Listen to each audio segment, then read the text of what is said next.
Good morning, everyone. I'd like to introduce David Pollock, the chair of the Community Security Initiative. Thank you very much, Seth. I want to welcome everyone to our first episode of Consultants Corner for 2022. If you remember, in the last episode of 2021, we got waylaid and we discussed how to apply for the hate crimes grant. Remember, the hate crimes grants are due by noon on Friday, January 7th. And we've been getting lots of questions. Remember that, our watchword is rule number 1 is learn how to read and follow directions. Rule number 2 is see rule number 1. The other thing that we remind everyone to do at the end of the tutorial, which is posted on www.jcrc-ny.org/security-grants, and it says new on it. The tutorial has at one of the last pages a list of things that you should have done to submit your hate crimes grant application. Remember to look at the checklist and go through it. This week, we're returning to the steps that we have put together, which will help us help you to the people who have already received grants to implement their grants. And we have 2 great practitioners, Ilya Umansky and Dov Horowitz.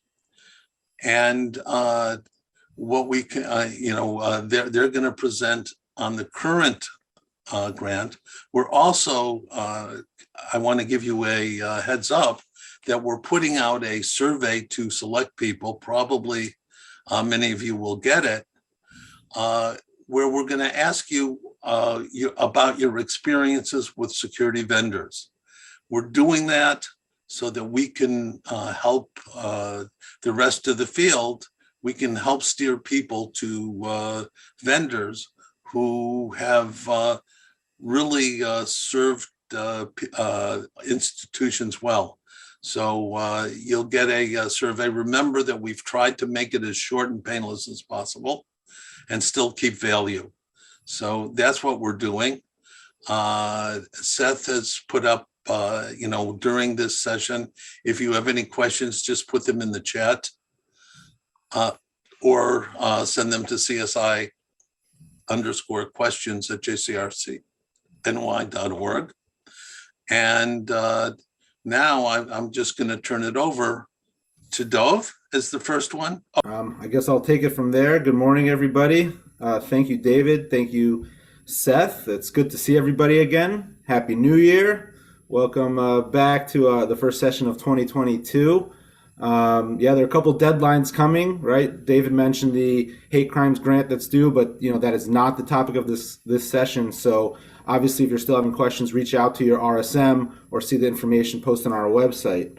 We want to continue focusing on those grants that are out there, right? Whether it's the 2 most recent, the recent Federal Nonprofit Security Grant Program Award or the recent hate crimes grant, but definitely any previous grants that the contract period is still going. So we want to continue to be able to support you on the full spectrum of the process. Thank you for participating in the poll. It's good to see at least those of you that are participating in our webinars, we're moving the needle on EHP. It's kind of a newer process that the state put a deadline on when they want the EHP submitted. But, it looks like if you participate in our sessions, you're definitely close to the due date, to the end line, and there's no major issues. If people unfortunately were not able to join, maybe not as lucky, but hopefully we'll continue to grow and continue to share this information. Before we jump in too far, I always like to do a little bit of a roll up and a little bit of house cleaning. So as we always say, we don't speak for DHSES. They are your final answer. You have any specific questions or you need to really confirm something, they're your go-to. We're trying to fill in all that gray area, Sometimes it's hard to really get a straight answer or really understand. But we're also, especially the big piece that's coming from these sessions is going to be helping you really design your security programs. What goes behind, like we've heard, the Rfp package, working with your vendors. How do you get a clean professional install that does the goals you're trying to achieve? So that's where we'll be filling in that DHSCS might not always be able to help you, but in terms of the procurement rules, always make sure to talk to your rep. So by this point, we should all know our reps on a first name. They're there to help you, never forget. The next big piece, we've said it, we had one of our guest speakers talk about their big binder they have. Take good notes, save all your documentation. If you have a security committee meeting that talks about the grant, save those notes, right? We got those questions. You get your bidders sending in their information and bids, save it all, electronic or hard copy. If you do it electronic, just, if an auditor comes from the state or even other agencies, you can print it out and have it ready. That's another thing, this grant, believe it or not, the NSGP has been around almost 15 years now. They've, every year there's a little bit more and more rules and a little bit more and more systems. And there's even inventory management documentation that is suggested. We could talk about in future weeks. But for now, just know, keep your notes, keep your records. If you're in doubt, keep it. The next big thing, we've repeated this every week, is don't start any bidding or even reaching out to vendors until you're approved, right? So if I could put a question out to everybody and say, what means approved? It would be, right, at least two things for the NSGP, right? Your contract's executed and your EHP is approved. And we'll talk about that a little bit more, right? And if you have the hate crimes grant, you'd also need to have your contract executed. So we want to always, again, I'm not going to go through, our team isn't going to go through the nitty gritty of every detail that are on the DHSCS webinars. You definitely make sure you're familiar with those. The state posts their rules, their video and their presentations. And that's where we get a lot of our information from, except we try, like I said, try to fill in those gaps. So let's say you are approved to move forward, right? Your rep said, yep, we have everything you need. You can go forward. Remember, for the procurement rules, and this is what we'll continue to keep digging in and talking about in the coming weeks and today a little bit more, you almost always, just consider it, you always need 3 bids, right? There's different breakdowns on how much your projects are. Don't worry too much about the nuances. Just consider it, you always need 3 written bids. It'll make your life easier. If the one big caveat is if your projects are over $10,000, meaning your access control project is over 10,000 and your camera project is over 10,000, that, and most of your projects will be the case, you need to utilize, you need to advertise and have a sealed bid process. And that's today I'm going to talk about in the coming slides. Thank you. Know your regional security manager, whether it's to make sure you're on the listserv to get the emails about these webinars, whether you have questions about upcoming grants, past grants, how to work through the design. That's what this team is here for you, and they can always loop myself or Ilya in as well if we are able to help further. A couple last reminder too, if you are a past grantee, right, if this is not your first grant but you have a current contract, reminder that your quarterly progress reports are due at the end of this month. So the last quarter of the year, October to December, your quarterly progress report in eGrants is due by the end of the month. You'll get reminders from your rep. And it's nothing scary. The first time you do it and you click through and you find it, you'll be, that might be a little bit trickier. But once you find it, you update what you did. We are, well, if you're someone who has the grant for a year or two already, you're probably further along. So you're meeting with vendors, doing walkthroughs, attending the JCRC webinars. Just put it all in there. They want to see activity. They don't want to see over a 2 or 3 year contract that you haven't really done anything a year in. That's scary to them, because as you're learning, there's a lot of steps, and we just want to keep that needle moving. The last thing I want to mention before we get into a little bit more of the details is, as David mentioned, we're going to ask some of you for a survey about your vendor experience.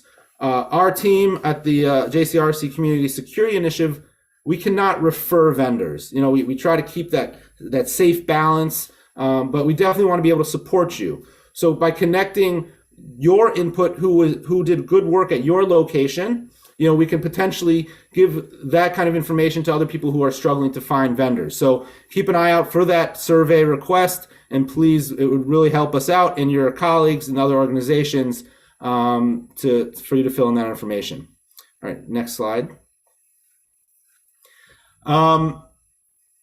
So can I start finding vendors? We just mentioned that, before you get into the procurement process, right? That's advertising, bidding, finding vendors, working with vendors. You need to have your contract executed. So let's reiterate it.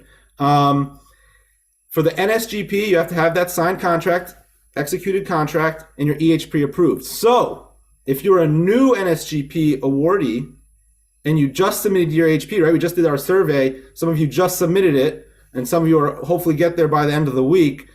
That means you're not approved. It has to be approved. So the state, your rep is going to send it up to FEMA. They're going to do their environmental and historical reviews, make sure there's no impacts beyond just, your security upgrades, and then they'll let you know. This could be, depending on the complexity of your building, where it's located, the historical significance of your building, it could be a couple months even. Hopefully no more than 30 days, but it could be a couple months. So once you submit that EHP, it's really a waiting period. You can't talk to vendors yet. What we would advise in that interim is you start making your RFP. So now you've created your EHP, right? The document you have to submit to the state who submit to the feds. But now you start listing out, and this is again our coming weeks, what we'll talk about, what does it include? Your camera project, what does it include? How many cameras, the specs of the cameras, how many megapixels, and other professional expectations of your vendor so you get a good project. And for the hate crimes grant, right, the contract period has started, right, January 1st, 2022, and you can begin the procurement process if your contract's executed. So I know some reps were all in different stages with you and your contract. So if you're not sure if your contract's executed, ask them, right? That's our best advice. Confirm with your rep that you're ready to go. Okay, so right, that's your best move. If your contract's signed, you're good, but you can always just confirm, are we ready to advertise? Are we ready to find vendors? Next slide, please, Seth. So what are the basics of this procurement process? Now, if you've been through whether a hate crimes grant or an NSGP before, you mostly know the big picture items. But the truth is, even with locations that have been through this before, there's little nuances that we catch. So we want to specify some of the big picture items. And again, us, your regional security manager, the CSI email, you can reach out if you have any further questions. But the main kicker is, you must always have 3 bids. It's very rare that you have an item that's so under a cost threshold that you don't need 3 bids. You might as well just ignore that. Get 3 bids. Get it on letterhead. It's just, even if you can do a phone call and ask for a bid, ask them to submit it on letterhead, goes in that binder, right? Everything comes full circle here. There you go. Now, one thing that's important to clarify is, even if you have one vendor that can do multiple projects, right? So some of the bigger security companies, they can do multiple projects. They can do access control. They can do cameras. They can do alarms. These are individual projects. So make sure that when they submit their bid, it's lined up to each project. And then also when you invoice, right? When you send your reimbursement paperwork, it'll have to be the same, because that's how your grant is awarded and lined up. Again, we already said, keep the records of your bids. This is super critical. Your communication, you reach out. You want those records, especially if you have any issues getting all the bids or getting all the information. This is just the best way to do it. A, for the procurement side, to make sure you're following the rules, but B, to make sure you have a fair process and you really are getting realistic and professional bids that can do your project. The next thing is, and we'll talk in a moment a little further, is how do you evaluate these bids? All right, so what you're going to do is, when we'll talk about the advertisement that you need to do if you're over a $10,000 project, or if you're just reaching out, if you're under 10,000, reaching out to vendors, is you want to create a way to evaluate them, a fair way to score it across the board. A simple Excel suffices, but the big picture is, you want to create your scoring criteria before you get the bids in, right? You can't score it after. That's not fair. You will need to say, what are the areas where we're going to evaluate who's going to be our winning bidder? And we'll show you an example Excel in a second. So now, if it is over $10,000, right? Because any project needs 3 bids, and any project, you need to evaluate those fairly. But if it's over $10,000, you need to advertise in a local paper and do a sealed bid process. What does the sealed bid process mean in a day of internet and a day of everything over email? Basically, once they'll respond to your ad, you'll respond back that with your RFP, ideally, what is expected, and then they'll put together a bid, potentially come for a walkthrough to see your site, and you hold on to, you don't review their bids, you hold on to them until you have your 3 or more if you're collecting more, and then you get your committee together, and at that time, when you get the committee together with your Excel scoring sheet, that's when you can review all the bids together. That's when you should open them, unseal them. And there is some provided advertisement language from DHSES. Again, something that your regional security managers will help you. We've helped a lot of people kind of tweak their advertising language. Remember from the DHSES webinars, right? What is a good enough paper? It's something that's evenly distributed. So it can't be a religious paper that just goes to one community. It can't be a specific language. It has to be at least covers an area evenly. It doesn't have to be the whole borough. A lot of people in Brooklyn use Brooklyn Eagle. There's a couple of Manhattan regional papers, but as long as it's evenly distributed, not to one group. I want to point that out because we still have some, the Jewish Times, unfortunately.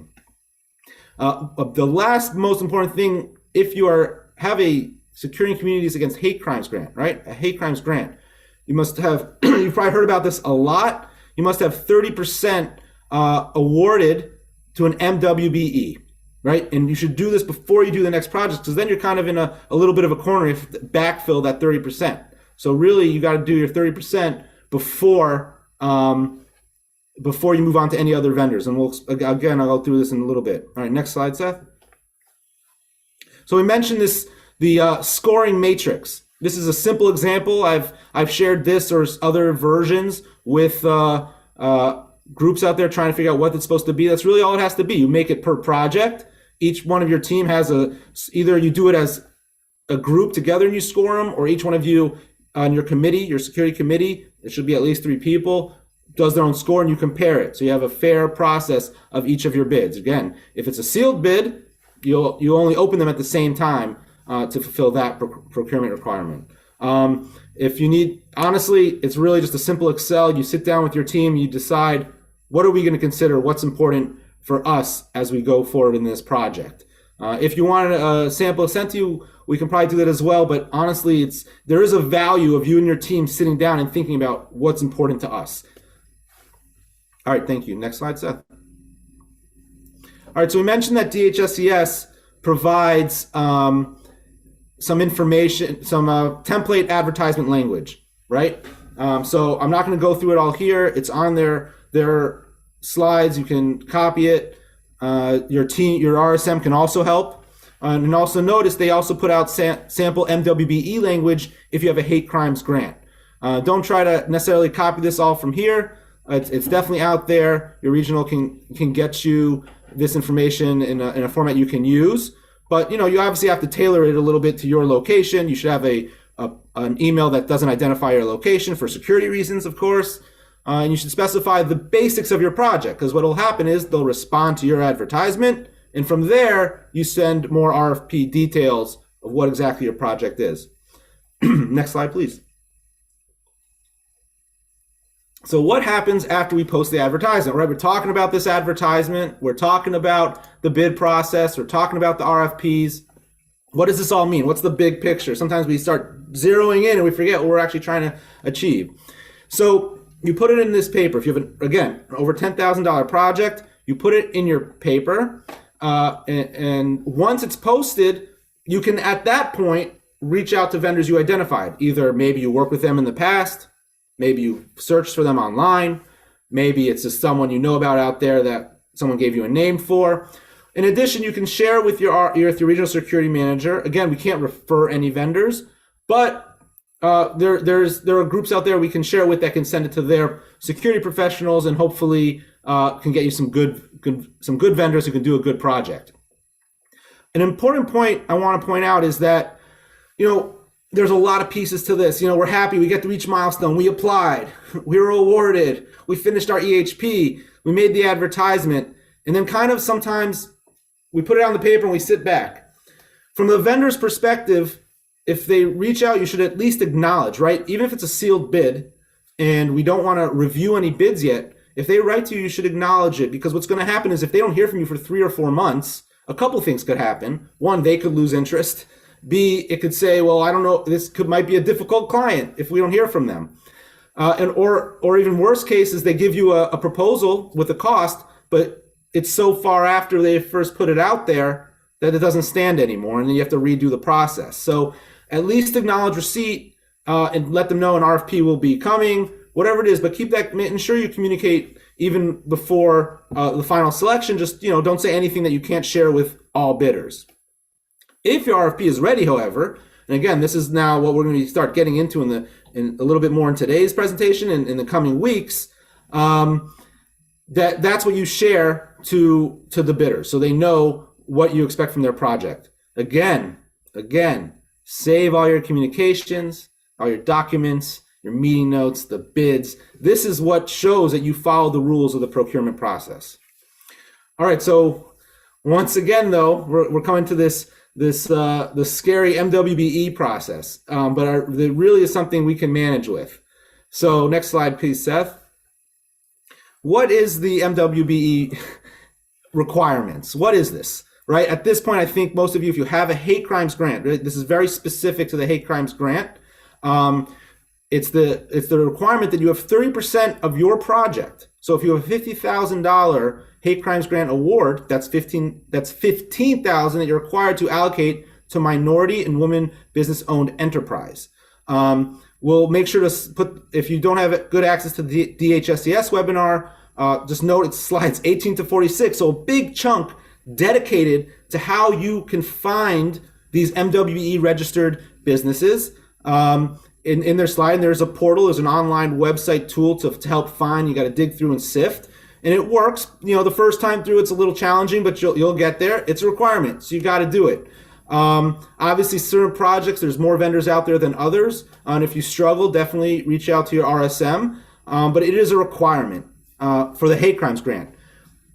Technically, and on the DHSCS, the last webinar they did clarify that technically in your contract, because I have got this question, in your NSGB contract, it says you should make an effort for MWBE, but just to clarify, DHSCS has clarified, it's not a requirement. So it's only a requirement and a strict requirement. You won't get reimbursed for other projects if you don't have 30% allocated to MWBE.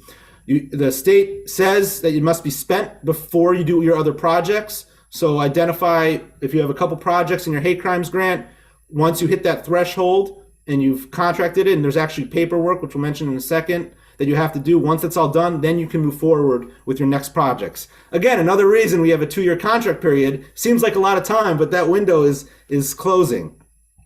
Another very, very important point. For someone to be an MWBE that qualifies for this requirement, they have to be certified by the New York State ESD, right? There are city MWBEs. There are other certifications out there that classify someone as an MWBE. It has to be New York State ESD certified. So the portal that the state gives you obviously is where you can find them. You can also confirm with your DHSCS rep. I don't think that's something us at the JCRC can confirm or not. If you found it from that portal, of course, you're in good hands, but it's always good to confirm, like we said. Now, you might have heard of the waiver. The waiver basically allows you, and I don't want to spend too much time on this because I think it's actually easier to find an MWBE. But for the waiver, some locations have been able to get away from the requirement, but you'll have to get a waiver for the whole $50,000. If you only get a waiver for a chunk of it, then if you have $30,000 left, and you need to do 15% of that award still towards an MWBE. So you need to make sure that if you're going for the waiver, it's covering as much as you can handle. But the big picture of getting a waiver is you need to show your efforts. Emails to MWBE vendors. And I've done it myself, reaching out to MWBE vendors or any vendors. Sometimes they don't respond. Keep that email, right? If you went through the portal that DHSCS has for you, you take screenshots. Okay, we looked here, there's no one that does this service, or there were only 2. Here's the screenshot. of the two vendors that do whatever project, we reached out to both of them and no one responded. That's legitimate, and you show that to your rep, and then there's more paperwork for the waiver, but at least you can begin moving forward with your actual project outside this requirement. Next slide, please, Seth. So now, as you move forward, we said it's a requirement to do this 30%. There are 3 MWBE reporting requirements for DHSES. Obviously, you can't click on the link on the screen. We'll make sure to share it. Also, in the DHSES webinars, they have this linked. The DHSES states that you cannot be reimbursed until these forms are submitted. And if you have to do 30% before your other projects, it sounds like you have to get these done and get past the threshold so you can move on to the rest. So definitely, I'm sure there'll be a lot of questions, especially for those of you who have the new hate crimes grant. You're just getting awarded. You just executed your contract. This is your next move, is identifying MWBEs, making sure you have your RFP package, which we're going to continue talking about. Because once you identify them, you have to tell them what your project is, and then the paperwork that requires for the MWBE vendors.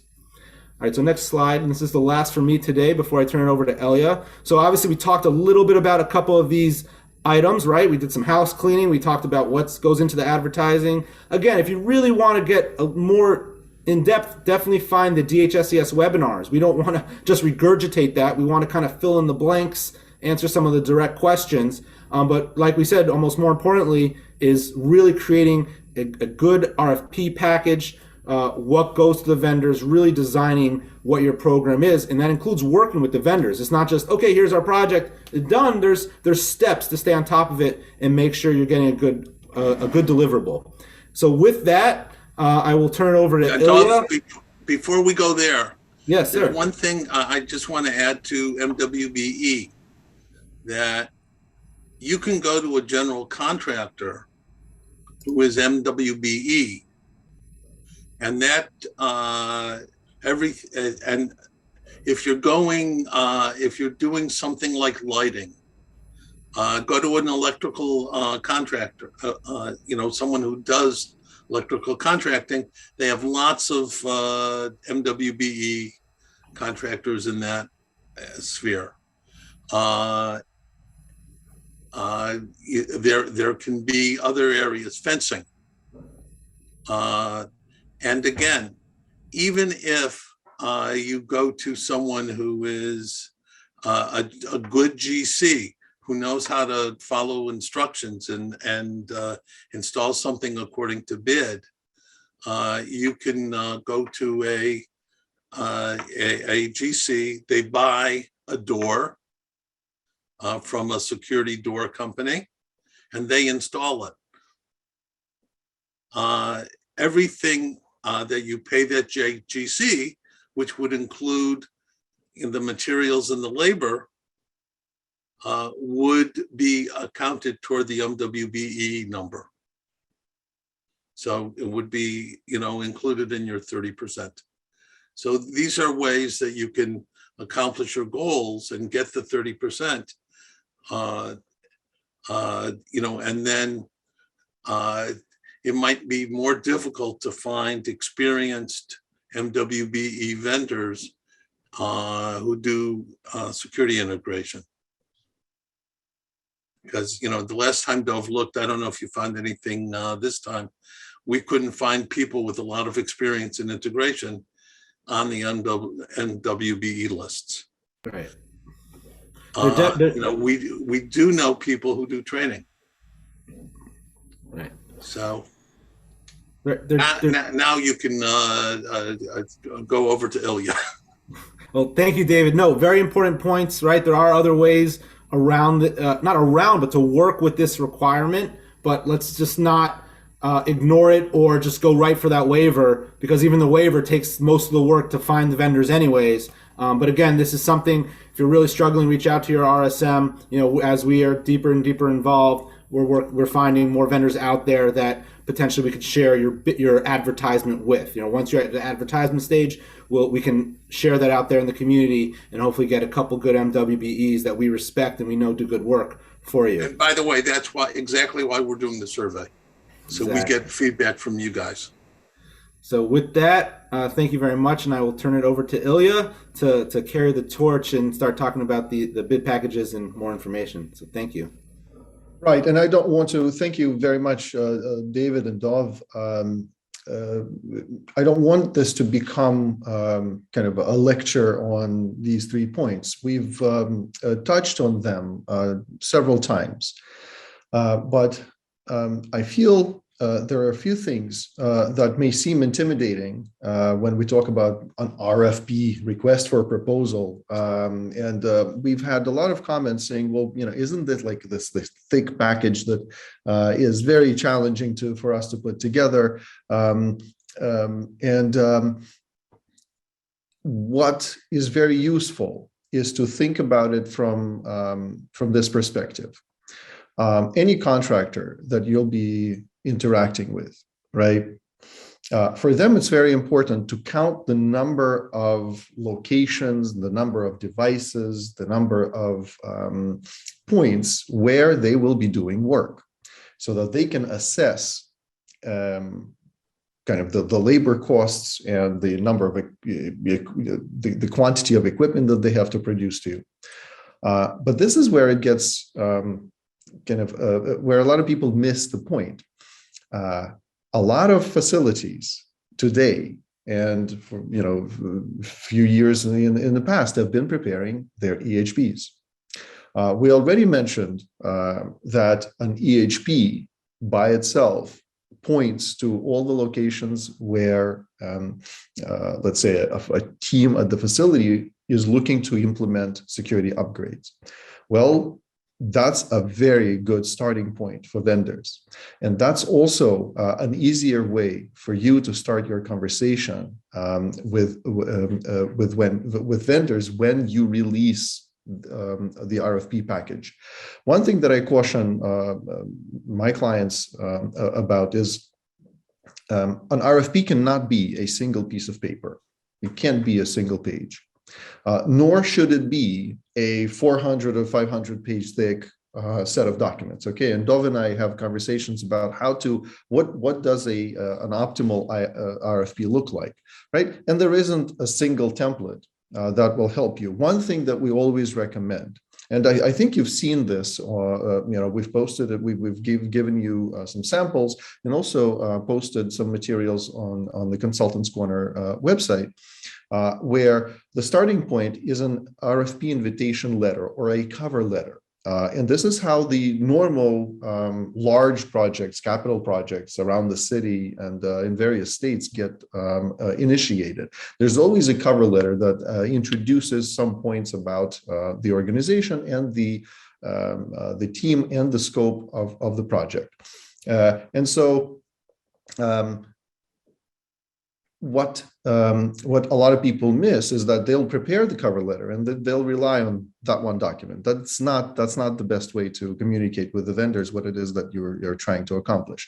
So we talked in the past several webinars about how you should be thoughtful about both the cover letter, the EHP package, that together with the RFP cover letter covers quite a bit of ground for you to be able to begin your conversation with the vendors. So again, this point about being frustrated about the extent of the documentation you have to put together, there are two ways in which you can minimize this burden.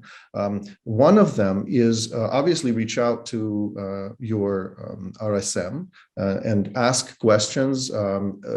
We've been posting some materials on the Consultants Corner website, but think about it this way: RFP cover letter with the introduction of your organization, just basic introduction of what kind of scope you're trying to accomplish, and then relying on your EHP package. Now, we've already been posting and discussing what an EHP package should look like, and this process of identifying where you're looking to add improvements, be it hardware or technology or something else around your facility, pointing them out location by location is what's important to the vendors, because otherwise they can't price their work. It's impossible for them to come back to you with a good number. And Dov brought up something also very important. When you're trying to compare apples to apples, right? The more detailed the EHP is location by location, the more accurate and consistent the submissions for the bids will be from the vendors. So those are your two starting points. Now, we're also discussing within the JCRC team the use of what's called security specifications. Those are more technical documents. We're not even going to give you an example at this point, but they're used in a lot of commercial projects. Okay, pretty much every major building around New York City and beyond has been developed and built and handed over for beneficial use using security or other trade specifications. And so in some ways, these could be very useful because they hold contractors accountable, far more accountable than just you saying, do a good job, right? There are a lot of technical standards, a lot of requirements, industry standards, and so on, that hold contractors accountable for actually doing a good job. So at this point, I think it would be useful for you to, again, speak with the JCRC team, ask questions of what else can you add to your packages. I think one other tool that is very helpful is a set of good architectural plans that you can give contractors for review. You can also add I guess, more information onto those plans to demonstrate, not just in your, as you show it in your EHP, but also on the plan where you want certain types of equipment. But again, you should be having those conversations. I only will touch on the point of advertising just briefly, because Dov already did a very good job and covered quite a bit of ground with that. I've found that, again, just sharing my experience, I found that in a lot of cases, the facility will place the advertisement. They will likely receive some inquiries, but there is not a good process set up at the facility and on the organization's team to actually understand like what kind of replies you're receiving, right? And also some facilities I've noticed have released some of their contract documents prematurely. There might be a question, well, you know, who do I contact? Don't contact anybody. Here's the RFP package, and go complete it, and you know, send us your bid. I think in some cases it's very useful to understand like what contractors are reaching out to you, and if you don't communicate with them in a timely manner, that's also a concern, because obviously contractors in this day and age are quite busy, especially around New York metro area, and they're very picky. And so it's useful to do a little bit of vetting of your own about who's reaching out to you, what kind of questions they're asking, and perhaps make sure that you can either do a long list or a short list of bidders if you're lucky. In some cases, unfortunately, less than 3 bidders reach out. And this is when a lot of facilities begin scrambling. So what I suggest also is, again, speaking with your peers in the community, hopefully we'll be bringing on more and more guest speakers to our webinars where they'll share their stories with you. That we had a few, but again, you can always reach out to JCRC and your RSM for additional support. So that's the part on the advertising. And then last but not least, and we'll have more and more conversations about this, and I just want to open up this topic. It's the selection and management of your contractors. So just a few points on this. Contractors obviously are of many different sizes. What we notice is, and again, this was some of my recent experience, is that very large contractors in New York City have less appetite to provide bids for projects that are less than $250,000 or sometimes even $500,000. Okay, so they have their financial thresholds, and therefore the attention you might receive from a very large contractor might be less than anticipated. And so we're trying to organize more effort to help you see what contractors are seeking these types of projects. And so before that information becomes available through the survey that's being organized, please also speak with your peers in the community. Reach out to JCRC for some guidance, because we notice how there is a fairly specific and limited pool of contractors who are interested and willing to work on these types of projects. And so that's both a limitation, but at the same time, that will also help define kind of your field of those contractors with whom you should be in touch. So it's very challenging when you are interacting with a contractor before you've released your advertising and also before you have released your RFP. Because in many cases, we notice that contractors begin dictating what is it that the facility should begin receiving, right? So they basically tell you what should be installed and where, so they're acting as a consultant. So that's obviously a conflict of interest. So please be aware that these premature conversations with contractors, well, somebody stopped by, they just wanted to do a walkthrough, and that's one contractor out of your future shortlist, right? It's not unheard of in New York City and the New York metro area that future contractors that are bidding within the rules, once they find out that another contractor had a premature walk or an advanced walkthrough of the facility without the whole group of contractors, they might actually pull out of the project because they'll say, sorry, you guys seem to be dealing with someone already. So we don't want to, it feels like there's preferential treatment. So again, I want to highlight that this level of communication, understanding, and simply being aware that contractors are best managed through a consistent process where you share the RFP, you share their cover letter, and then you walk them through what scope you're hoping to accomplish during the pre-bid meeting.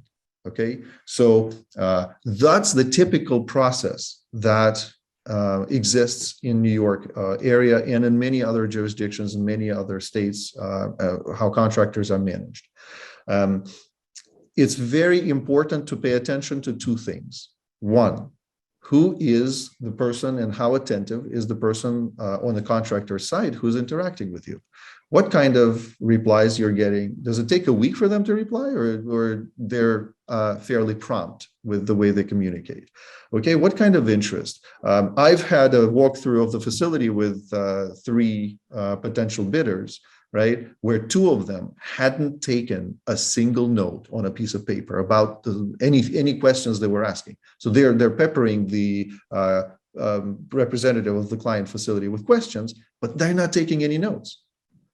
So the outcome of that meeting was that those bidders produced bids that were absolutely horrendous. They didn't meet any qualifications, any scope requirements. They basically had to pull the rabbit out of a hat, if you will. All right. So again, so that's the first point of contact. And it's also very important to understand who might be the project manager. Because it may not be the same person. Typically, contractors will send the sales representative, business development representative to some of the initial meetings. But it's important to understand what kind of experience the project manager will have and whether there will be a project manager assigned to your project. So those are the two people you want to understand, what their qualifications are, what kind of demeanor there is, how do they communicate, and establish that awareness early on before you've made your selection. And it's very good that Dov has shared with you the scoring example, right? Because it's a simple tool for you to just walk through with your team what kind of responses have you received, what do they look like, and how to then score the communication levels, the level of attention, and other more specific criteria that contractors have. So one last point about vendor management. Obviously, having this reciprocal relationship where you're communicating promptly with the vendor and they are also promptly communicating with you is a very important factor. Also, as the bids come through and you're able to, you're starting to view those bids, you're trying to analyze them, it's very important to build your lists of questions for the vendors. Don't just accept what they give you as the final word, right? You should be digging through and understanding what is it that they're proposing. Sometimes I notice how the vendors will say, we will give you a video surveillance system. No brand, no model numbers, no nothing. There's basically very vague information, right? Today, there are some restrictions on what kind of video surveillance equipment facilities, particularly Jewish nonprofit facilities, can implement. So if that information is not obvious in the documentation you receive, it's very important for you to reach out to the vendors. And I'm not saying that it's a must, but I'm saying that it's a tool for you, for your team, to make the vendors understand that you're actually paying attention to detail of their submissions, right? So that later on they understand that you'll be paying attention to the way they operate, the way they communicate with you if they are chosen as an integrator of choice, right? So that's the last point I wanted to state here. I'll try to cover a little bit more. Hopefully we'll have a speaker next week, but I'll try to cover a little bit more about vendor selection and management in further webinars. We have a few minutes left, and I want to offer an opportunity for the large group that gathered today to ask questions. So back to you, Seth, and I think we have another poll. Is that right? Or are we going to go to questions? I wanted to jump in just on one question, and it's related. What New York State recommends is a bidders conference or a pre-bid meeting where you tell everyone, hey, who's interested, hey, on such and such a date, we will be, we can have a walkthrough. And, essentially, you can slip up by inadvertently giving one bidder an advantage over another. So you want to give everyone access to a meeting, have a sign-in sheet New York State recommends, and things like that to see who showed up. If people choose not to show up to a bidders conference, that's on them. Yeah. But if you, at a bidders conference, you made announcements and you answered questions, that all of that is fair game. And as long as you do it at the bidders conference, you're fine. Thanks for bringing that up, David, because I think that it's one of the key tools before you receive the bids from these prospective integrators or contractors. this process of sitting with them at the table all at the same time. And yes, I saw a question that said where a person asked whether it should include all of the bidders at the same time. Yes, they all should be looking at each other because most likely they know each other already. It's not a secret, right? And nor should you be keeping this a secret. What's important is to observe their demeanor. Right? It's a simple thing. And I'm sorry I'm sounding like a psychologist, but in a sense, you are being a psychologist. You're evaluating how these people are paying attention to what you're saying, whether they're asking good questions, whether they're taking notes. Because if they walk away and they hadn't taken a single note, what kind of a bid are they going to give you? Right? So think about also the process where you'll save yourself a ton of time if you get everybody in the same room at the same time and walk through the entire scope of the project, right? And then by walking through at this point, I mean that where you will explain it at the table. You can also do a physical walkthrough of the facility at the same time. So everybody gets a fair shot at looking at your scope and asking questions, and then you can get back to everybody at the same time. As you get into any of these areas, you realize what you didn't even know to ask. So nothing, we don't plan to ignore anything, but obviously, RFP development, there's a big percentage of locations want assistance on that. So we'll continue to go in that area. And it is super critical. We want you to have a good security program. That's the whole point of this grant. It's the whole point of these webinars. It's the whole point of your CSI team is to really upgrade your security levels. So we'll continue bringing it all to the table, but we appreciate your input. All right, with that, Bill, when you're ready, I think there's only a few questions, and we'll make sure we try to get everyone the best response we can. Okay, a couple of questions in regards to training, so I'll lump those all together. There's a question regarding NSGP funds being held up as a result of a FEMA hold on money assigned for training. Why don't we start with that one? So I saw that question. I'll jump in on that. In general, the DHSCS is where your training will get approved for, right? So once the grant is awarded for the federal grant, what they want to see is your physical. They're only going to hold up anything that will be attached to your EHP, the physical adjustments, the physical installations and modifications.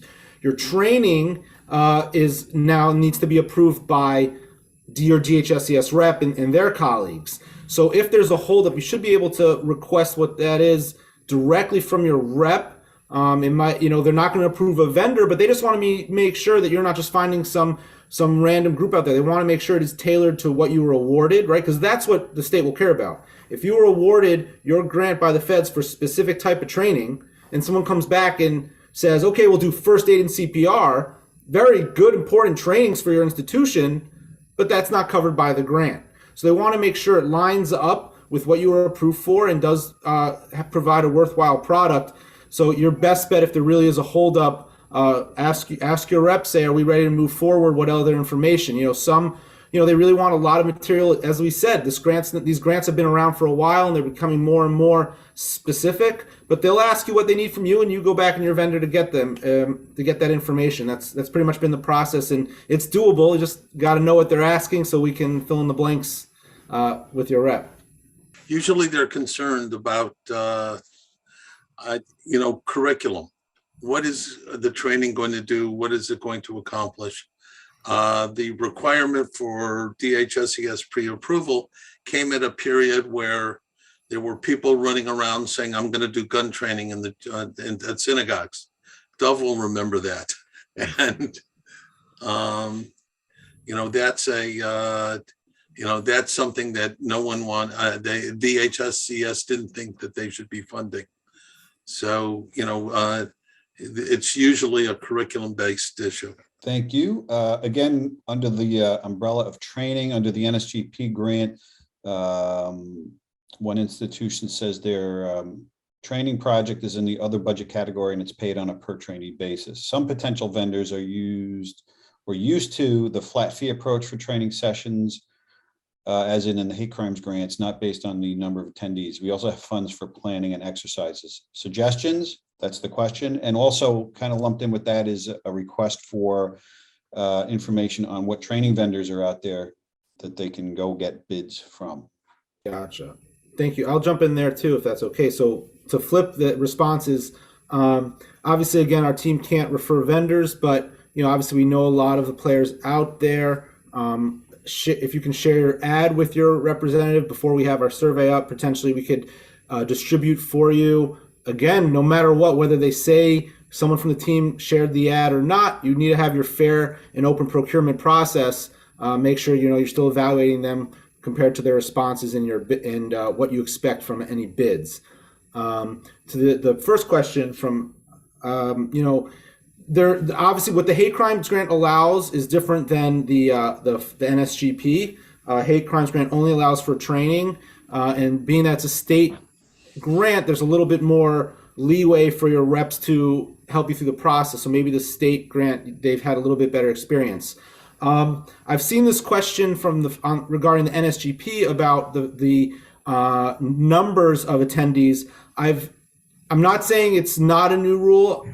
In general, they want your sign-in sheet, but they're not going to reimburse you per the attendee. They just want to make sure that it wasn't just given a one-on-one training you were allocated a couple $1,000s for. They want to recognize, it was a good amount of your staff. You should make that effort that, the different maintenance and teachers, et cetera, everyone who's potentially, on your facility, even volunteers are attending, and it's a worthwhile effort. If you can share with us, if you saw from your rep that they specifically want a per attendee cost, please do, and we'll look into it. But I think it's just language that they're trying to ensure that you get a satisfactory showing. When you schedule your trainings, or potentially over a couple of days, you're capturing a good representation of your organization. So that's a worthwhile training. The feds and the state are funding good programs. Yeah, Ilya. I just want to also add that recently supported a facility with the same question, and it was a lump sum. There was no per attendee anything. They provided the bids per lump sum, and that's how they were assessed. And then a vendor was chosen. It was very straightforward. David. I just wanted to add that there's in terms of training, CSI does not charge anything for our training, but all of our RSMs can do training for you. For example, I'm, Bill Hayes. Bill is a nationally certified trainer for trainers in run, hide, fight, and active shooters. Liron has done a lot of training on Long Island, because he was very consistently, when he was in the Shin Bet, had to train people, diplomats and people in embassies to, how to respond to emergencies. So, we're giving very high level training, and that's, and we can do it jointly.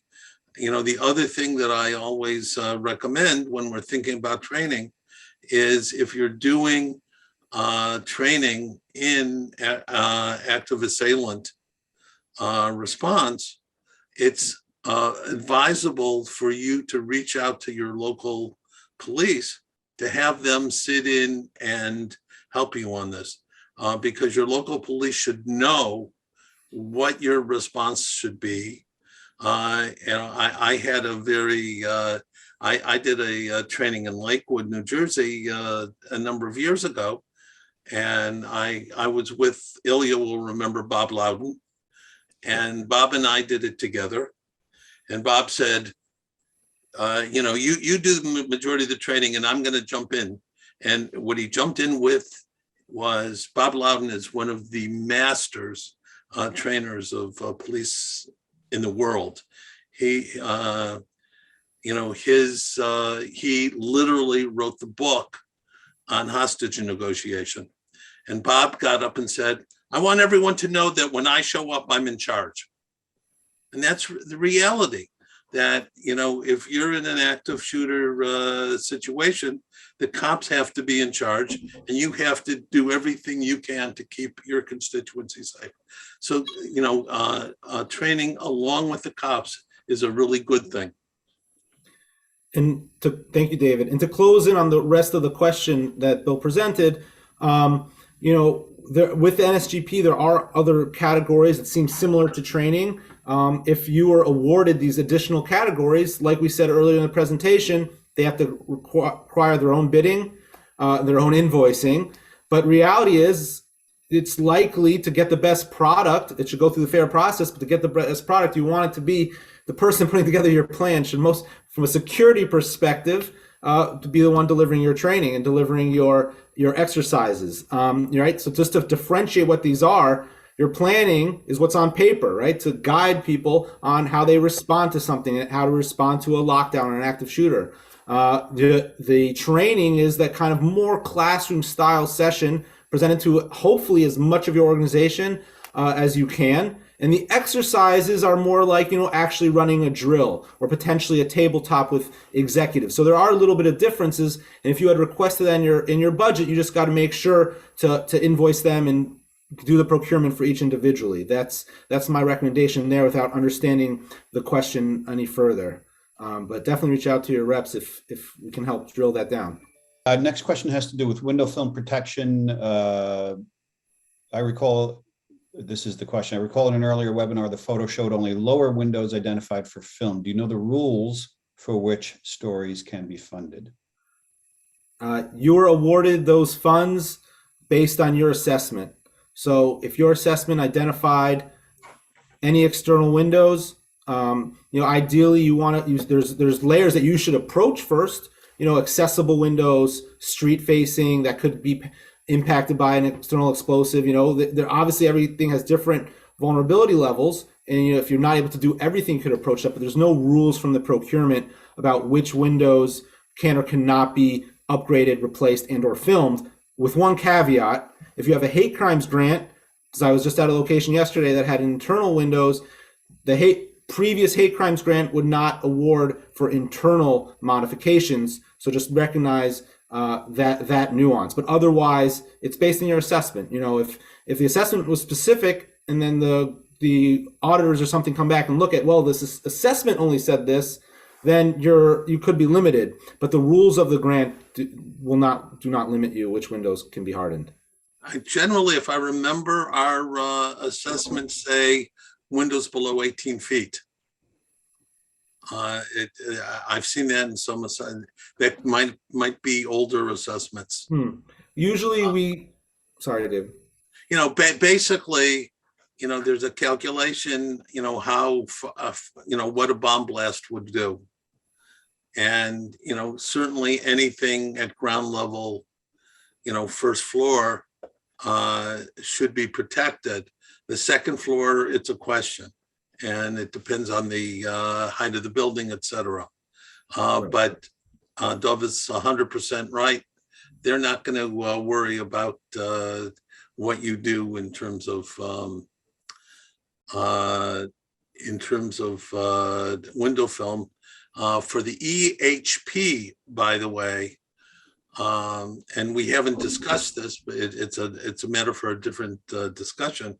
But sometimes, the EHP people will come back and say, well, are you putting in reflective film?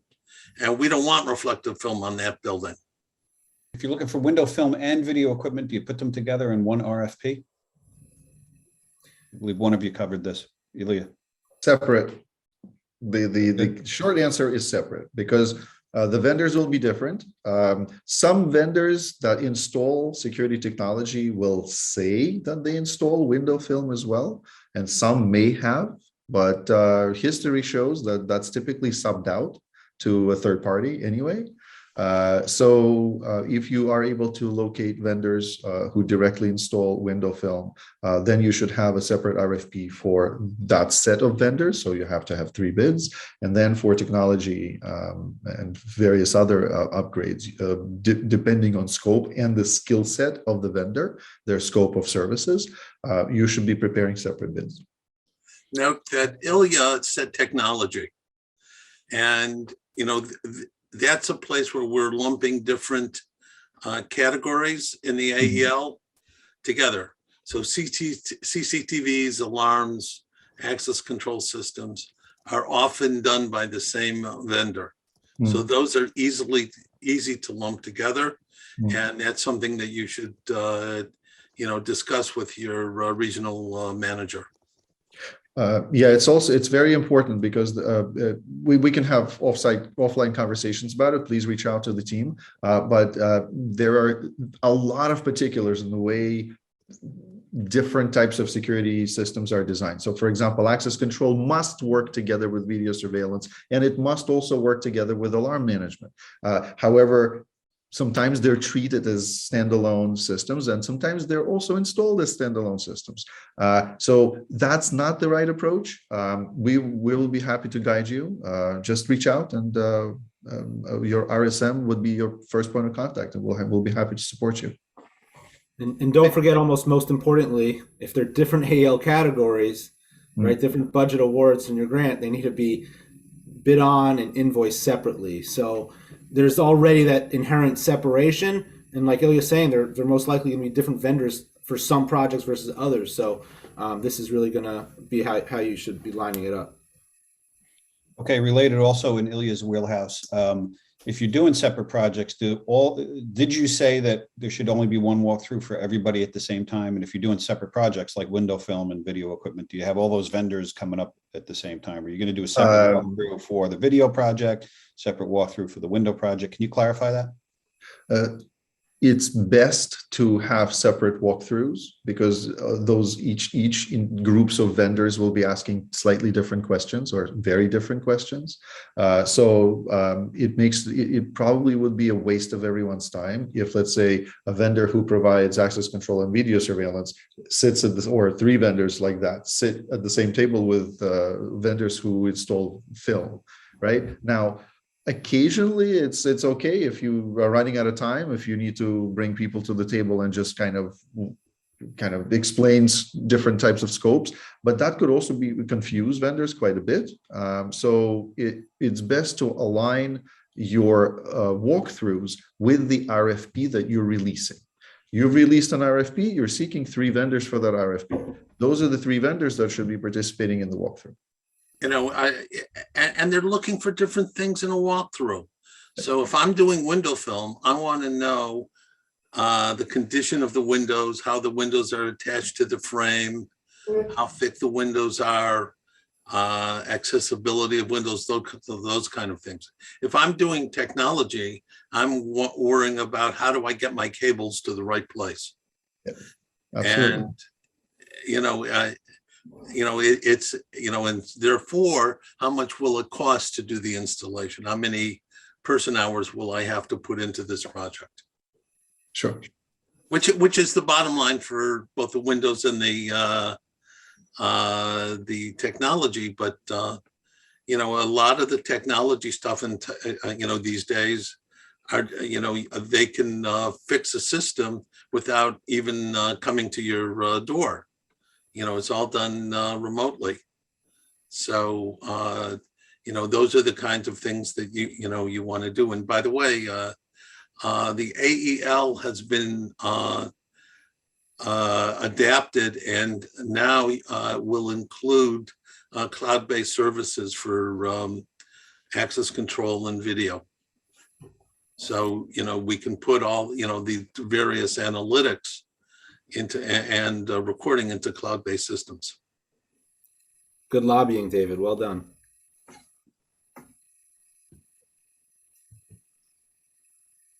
Okay, that looks like that's it for questions, gentlemen. Thank you. I just wanted to note something.